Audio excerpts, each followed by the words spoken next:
नमस्कार दोस्तों and welcome back to my channel जहां आपको मिलता है सिर्फ और सिर्फ एंटरटेनमेंट। और आज मैं लाया हूं इमॉर्टल हल्क का 12th issue.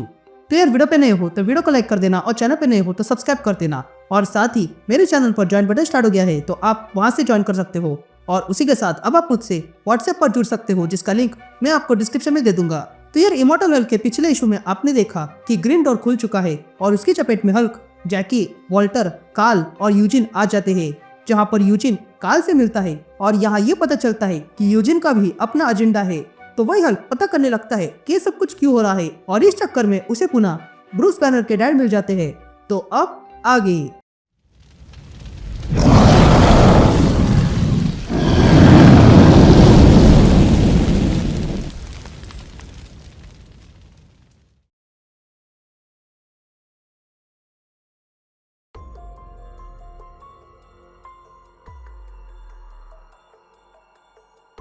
All right gang. तो इशू की शुरुआत में हमें ब्लैक एंड व्हाइट में कुछ दिखाई देता है और तब हमें एक आवाज सुनाई देती है जो कहता है डेविल क्या है। मॉडर्न कल्चर में डेविल को अच्छे से समझाया है और वो ये है कि वो ऐसा शख्स है जो चुपके से आके इंसानों के कानों में कहता है और इंसानों को ईश्वर की राह से भटकाता है ताकि वो बुरा करे और बुराई फैलाए। और ये जो बाकी इविल है वो उसी की संतान है। अब कहानी 5 में जाती है और हम छोटे ब्रूस को देखते हैं जो अपने खिलौने के साथ खेल रहा था और तब वो अपने खिलौने बिखेर देता है जिसके कारण ब्रायन का पैर उन पर गिर जाता है और लग जाता है। और वो कहता है ब्रूस ये तुमने क्या किया, तुम्हें कितनी बार बोला है ऐसे फैला के मत रखो। यह सुनते ही ब्रूस की माँ ब्रायन से कहती है उसे मत डांटो, जिस पर ब्रायन कहता है ये मेरा घर है और ये मेरा बेटा है। ये कहते ही ब्रायन वहाँ के एक बॉक्स को उठाता है और ब्रूस से पूछता है अब ये क्या है, जिस पर ब्रूस डर डर के कहता है ये कैमा है। तभी ब्रायन वो बॉक्स देखता है और कहता है अच्छा ये रहा वो साइंस सिटी ऑफ कैमा जो बना सकते हैं, लेकिन ये खिलौना तुमसे बड़े बच्चों के लिए है और ये बॉक्स पर लिखा भी है। ये कहते ही ब्रायन ब्रूस की ओर मुड़ता है और कहता है तुम्हें क्या लगा मैं पागल हूँ। लेकिन तभी रेबेका ब्रायन से कहती है ब्रायन रुक जाओ, जिस पर ब्रायन रेबेका से कहता है मैं जानता हूँ मैं क्या कर रहा हूँ। यह कहते ही ब्रायन ब्रूस से कहता है देखो तुमने क्या किया है, देखो तुमने अपने माँ के साथ क्या किया। तुम्हारे आने के पहले से वो खुश थी और जीवित भी थी, पर तुम सच में बेकार हो, तुम सच में मॉन्स्टर हो। ये सुनने के बाद ब्रूस रोने लगता है। तभी ब्रायन कहता है मैं स्टडी रूम में जा रहा हूँ, तब तक ये समेट लेना।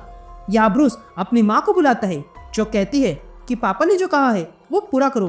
तभी ये बातें सुनने के बाद ब्रूस वहाँ पर पड़ा हुआ ग्लास उठाता है और उसे सूंघता है और अगले पर उसे बहुत अधिक गुस्सा आता है और वो उसी ग्लास से अपनी बनाई हुई सीटी तोड़ देता है और वो ग्लास भी, जिसके कारण ब्रूस को भी चोट लग गई थी। और तब वो एक ही शब्द कहता है और वो था स्मैश। या हम हल्क को देखते हैं जो अभी रेड हल्क के बचे हुए हिस्से पर हमला कर रहा था और कहता है हल्क स्मैश। यह देखकर जैकी हैरान थी तो वही हल्क कहता है सबको मार डालो, हल्क स्मैश। ये सुनकर जैकी अपने डैड से कहती है डैड चलो यहाँ से। लेकिन तभी जैकी के डैड कहते हैं नहीं रुको और उसकी आंखों में देखो। ये सुनते ही जैकी हल्क के पास जाती है और कहती है हल्क रुक जाओ। ये सुनते ही हल्क मुड़ता है और जैकी को देखता है। तभी जैकी फिर से कहती है प्लीज रुक जाओ, जिस पर हल्क कहता है हल्क हर्ट हुआ है हमेशा के लिए और हल्क ही हमेशा हर्ट होता है। जिस पर जैकी कहती है पता नहीं पर मुझे माफ करना, क्या मैं उस डेविल से बात कर सकती हूँ, क्या तुम उसे बाहर ला सकते हो। यह सुनते ही हल्क की आंखों से आंसू निकलने लगते हैं और वो कहता है ठीक है पर सॉरी वो हमेशा अंदर ही रहता है और तुमने देखा भी है। जिस पर जैकी कहती है हाँ देखा है, पर मेरे पास एक सवाल है और वो ये है कि तुमने कितने सारे से कमान संभाली है। जिस पर हल्क पूछता है कमान ये क्या है।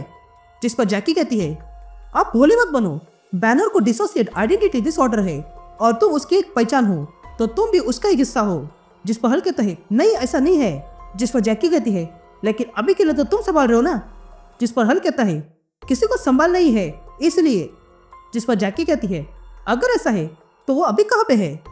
ये कहते ही जैकी हल्क को सूरज दिखाती है जिसे देखकर हल्क समझ जाता है कि ये सुबह है और सुबह बैनर का टाइम है। ये देखकर हल्क कहता है पता नहीं पर हमें आगे बढ़ना होगा।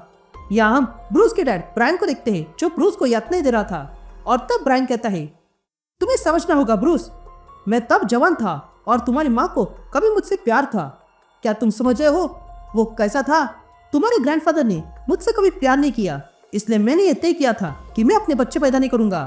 पर फिर भी मुझे एक चीज से प्यार था और वो था रेडिएशन रिसर्च। अब हमें ब्रायन बैनर की स्टोरी दिखाई जाती है जहाँ पर ब्रायन बताता है कि मैंने भी कभी गैमा रेडिएशन पे काम किया था और तब मैंने जाना कि कभी कभी गैमा रेडिएशन अजीब तरह से बर्ताव करता है। इसलिए मैं और जांच करने लगा और तब मुझे यकीन हुआ कि यहाँ पर कुछ तो राज है। ये गैमा कभी वेव की तरह काम करता है तो कभी पार्टिकल की तरह, तो कौन सा फॉर्म हो सकता है? इसी बात का पता करने के लिए मैंने कई घंटे वेस्ट किए और रात हो गई और रात होते ही मुझे नींद आ गई।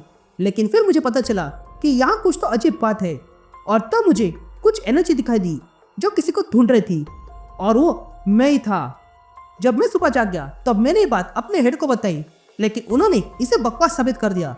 इसके बाद मैंने अपने आप को समझाया कि यह सब कुछ सपना था, लेकिन तब मुझे याद आया कि उस वेव में किसी तरह का डोर था और उसके पीछे एक अजीब सी आंखें थी जिसकी दोनों आंखें मुझे ही देख रही थी। तभी ब्रायन अंदर आता है और अपनी वाइफ रिबेका के साथ ड्रिंक करने लगता है, लेकिन तभी रिबेका उसे बताती है कि वो प्रेग्नेंट है। ये सुनकर ब्रायन सहम जाता है। फिर उसके बाद पुरुष का जन्म होता है और तब हमें ब्रायन की आवाज सुनाई देती है जो कहता है कि 9 महीने बाद तुम्हारा जन्म हुआ, वो भी बहुत मुश्किल से। रेबेका मरते मरते बच गई और तब मुझे पता चला कि मेरा रिप्लेसमेंट आ चुका है। तुमने मुझसे मेरा प्यार छीन लिया और इसलिए मुझे उसे मारना पड़ा, लेकिन मैं उसके खून का नहीं बल्कि तुम ही अपनी माँ के खून के जिम्मेदार हो और फिर तुम्हारे कारण ही मेरी मौत हुई। लेकिन तभी ब्रायन रुक जाता है और कहता है नहीं, वो तुम नहीं थे। अब मुझे याद आ रहा है, ये वही था जिसने मुझे यहाँ घसीटा।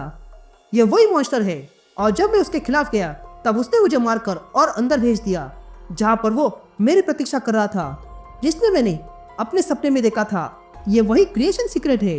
यह किसी को भी इन्फ्लुएंस कर सकता है, बस उसे होस्ट की आवश्यकता होती है ताकि बात कर सके और उसके लिए उसने मुझे चुना। और उसके पास अब तुम आ गए हो मेरे इमॉर्टल बेटे। तुम अपनी दुनिया को यहाँ ला सकते हो, वो भी इस होल के जरिए, क्योंकि तुम बॉम्ब हो और ग्रीन डोर तो खुल चुका है और तुम ही मुझे आजाद कर सकते हो। ये कहते ब्रायन भी उस एनर्जी में चला जाता है और कहता है देखो सूरज जाग गया है और वो आ रहा है। यहाँ हम कार्ल और यूजिन को देखते हैं जो उसी एनर्जी के पास आ रहे थे और तब वो देखते हैं कि वो एनर्जी किसी पोर्टल की तरह काम कर रही है। ये देखकर यूजिन कहता है नहीं, हमने आने में बहुत देर कर दी। ये कहते हम वही मॉन्स्टर को देखते हैं जिसकी बात ब्रायन कर रहा था और तब वो मॉन्स्टर उसी एनर्जी की ओर आने लगता है। या जैकी यह देखकर डर जाती है और कहती है नहीं, हमने देर कर दी, अब इससे कौन लड़ेगा, यह तो दुनिया का अंत है। ये सुनते ही हल्क जैकी की ओर मुड़ता है और कहता है यह दुनिया का अंत नहीं है। जिस पर जैकी पूछती है ये नहीं है तो फिर कौन है, जिस पर हल्क जैकी की ओर मुड़ता है और बड़ी स्माइल करते हुए कहता है वो मैं हूँ।